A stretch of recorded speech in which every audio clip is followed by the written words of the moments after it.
Lo decíamos hace un momento, la alopecia androgenética, también denominada calvicie común en los varones y pérdida hereditaria en las mujeres, es la causa más común de pérdida de cabello, sobre todo en el sexo masculino. Puede iniciarse en la adolescencia. La alopecia afecta alrededor de un 25% de varones entre los 25 y los 35, a un 40% de los mayores de 40 y a un 50% de los mayores de 50 años. Hoy vamos a abordar las alternativas médicas a la caída de pelo con una profesional. Bicturicilíndrico muy específico.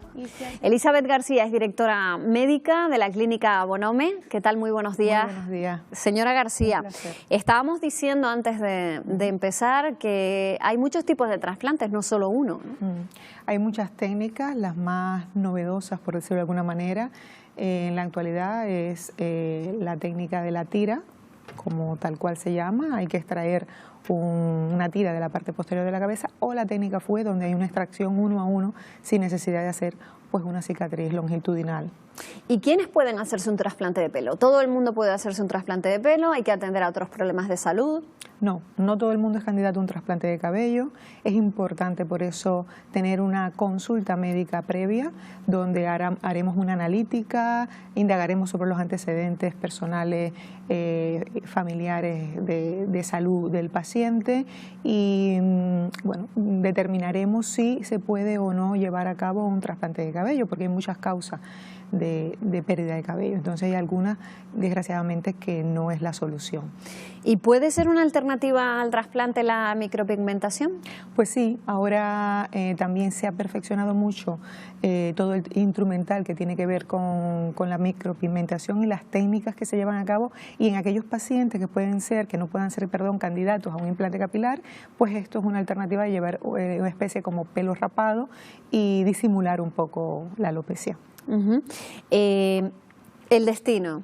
Mucha gente, sobre todo varones, ¿no?, que es a quien más afecta la alopecia, se han ido a Turquía o se marchan a Turquía con esos paquetes que vienen ya organizados para hacerse un trasplante de pelo. Sin embargo, aquí en Canarias hay centros como el suyo que son capaces de hacer esa intervención con facilidades y además, con lo que decíamos, un seguimiento de la evolución de ese implante, ¿no? Sí, ha crecido la demanda y con ellos ahora mismo en Internet hay un amplio abanico de posibilidades, te explican las técnicas, cómo se hacen, precios, etcétera. Pero no hay que perder la idea de que no deja de ser una intervención quirúrgica, hay que ponerse en manos de profesionales médicos y sobre todo que, como toda intervención quirúrgica, entraña riesgos. Y estos riesgos que se intenta que sean los menos posibles, tomando todos los recaudos necesarios, pero tienen que ser controlados, tanto a corto como a largo plazo. Si hay una complicación, ese paciente no va a tener un control evolutivo como si estuviera aquí con el médico casi de cabecera al lado, ¿no? ¿Cuáles pueden ser las consecuencias de un mal implante? Pueden ser complicaciones de manera inmediata, como te comentaba, lo típico de cualquier proceso quirúrgico, desde dolor, sangrado, infección, etcétera. Y a largo plazo, uno muy temido, que es el efluvio posquirúrgico. Efluvio es pérdida y posquirúrgico pues poscirugía, que eso se ve en algunos del 10% de los hombres, 50% de las mujeres. Se trata y el implante al cabo del año es un éxito igual. Lo que pasa es que hay que tratarlo y que el paciente sea consciente, que a veces se desespera un poco, que puede ser algo normal, y conjuntamente con la foliculitis. Estos son los dos tótems, por decirlo de alguna manera, que hay que tener en cuenta a la hora de someternos a un implante capilar. Lo ha mencionado usted, ha hablado también de mujeres, porque quizá cuando pensamos en la calvicie pensamos en los hombres, pero también las mujeres pueden padecer este problema y pueden también someterse a un implante, ¿no? Por supuesto. Y también, desgraciadamente, cada vez hay más mujeres que tienen problemas de alopecia. Yo creo que se ha generalizado un poco el tema. El estrés también, ¿no? Sí, después deberíamos hablar un poco, eso es harina de otro costal, hablando de todas las causas, que son muchas en el día a día que llevamos: la alimentación, los xenobióticos, la falta de sueño, la utilización de mucha medicación que también puede conllevar a la alopecia. En fin, hay muchísimas causas. O sea que no solo es por la edad, sino que hay que atender también a una alopecia que pueda además ser precoz, ¿no?, a cualquier edad. Hay veces que, bueno, son de carácter autoinmune y la verdad que, sobre todo en el caso de las mujeres, lo llevan muy mal. Siempre está asociado, ¿no? El hombre un poco que lo tiene fácil, opta por raparse el cabello y ya está, pero la mujer como que tiene asociado su cabello con su belleza y demás y es un poco más complicado. Pero bueno, que hay soluciones, ¿eh? Lo que pasa es que ante esa alarma de una disminución de la densidad capilar o zonas donde ya clarea, pues lo indispensable es ir a un centro profesional que nos oriente y que nos diga qué podemos hacer. Y hacerlo desde el primer momento, ¿no? Antes de que ya no haya remedio. Hacerlo desde el primer momento, pero que sea más complicado. Mucho hincapié en ello, en manos profesionales. ¿Vale? ¿Se puede hacer a cualquier edad? No.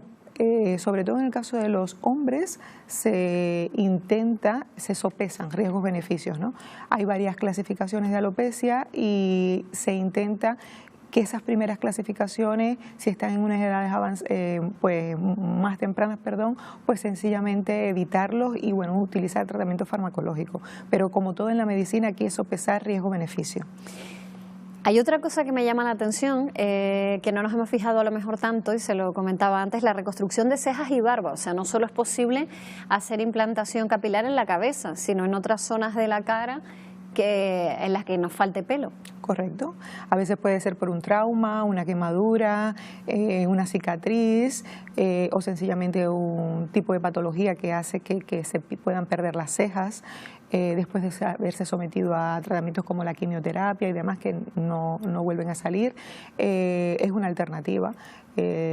También se utiliza cabello del propio paciente, extrayéndose de la zona posterior de la cabeza y se implanta con la forma de las cejas que corresponde, o en el caso de la barba, que está ahora tan de moda el tema hipster, ¿no? Y todos van muy modernos que quieren, pues eso, barbas más copiosas, etcétera. Pues se puede hacer. ¿Y cuál es el protocolo? Una vez nos acercamos al centro, pedimos información, sabemos que podemos recibir ese implante o hacer ese trasplante de pelo.